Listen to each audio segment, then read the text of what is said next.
everyone and welcome to my channel. Today we are going to open another Miniverse Make It Mini Cafe Serie 4.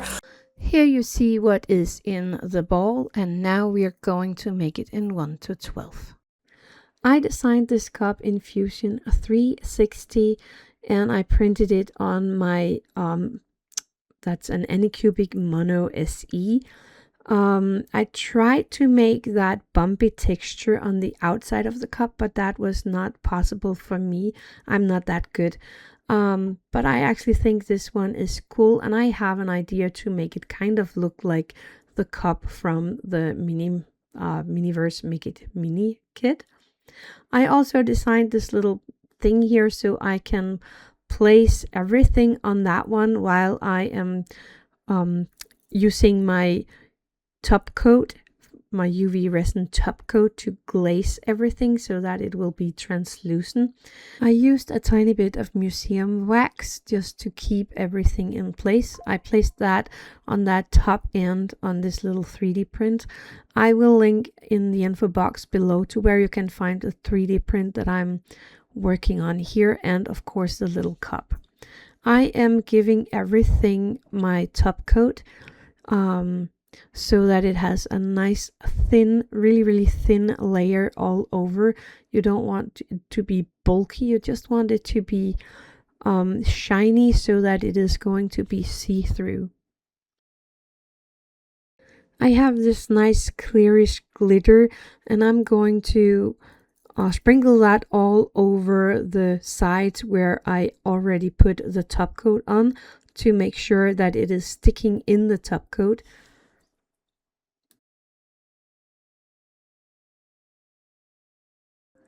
After curing that, I am giving it another really thin layer of the top coat.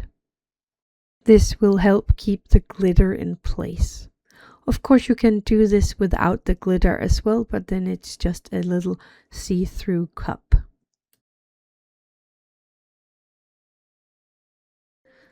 Then I'm going to take the cup and the lids and take them off, turn them around, and give the inside of this a tiny bit of the top coat as well to make it more translucent and look more like a glass cup. And of course, I'm going to put that into my UV lamp as well.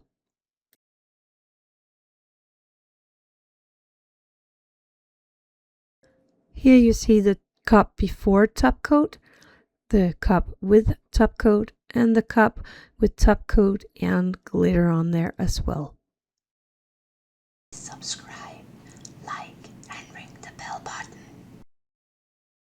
For the straw, I'm using some translucent and some rose-colored clay, and I'm using most of the translucent color and mixing a tiny bit of the rose-colored clay in there.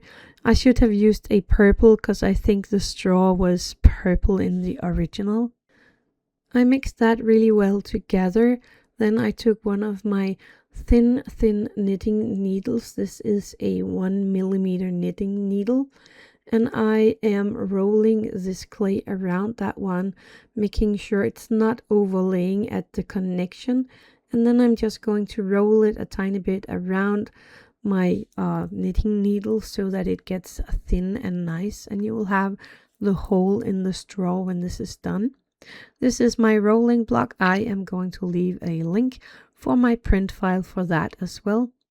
It has a 1 and a 2mm height difference, but you can find that in the info box below. So now I can carefully release this little straw from my knitting needle, and I can cut it into the lengths I want. The little hole that I have here on the top of the cup was actually a little too small, so I had to widen it, and I have this tool for that. So I'm just placing that in there and widening it a tiny bit so that the straw can go through.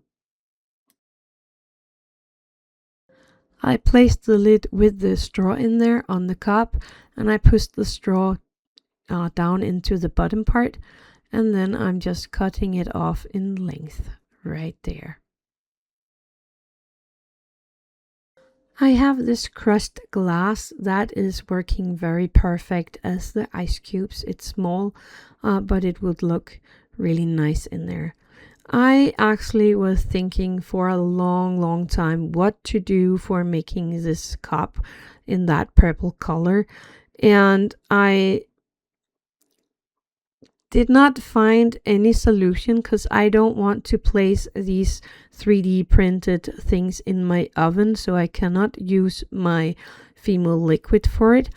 I don't play around with resin that much anymore as I did, so I don't have any resin lying around that I can color. So I actually use the resin that came with the kit. But you can use some resin and color it in with a tiny bit of soft pastel or with some resin coloring.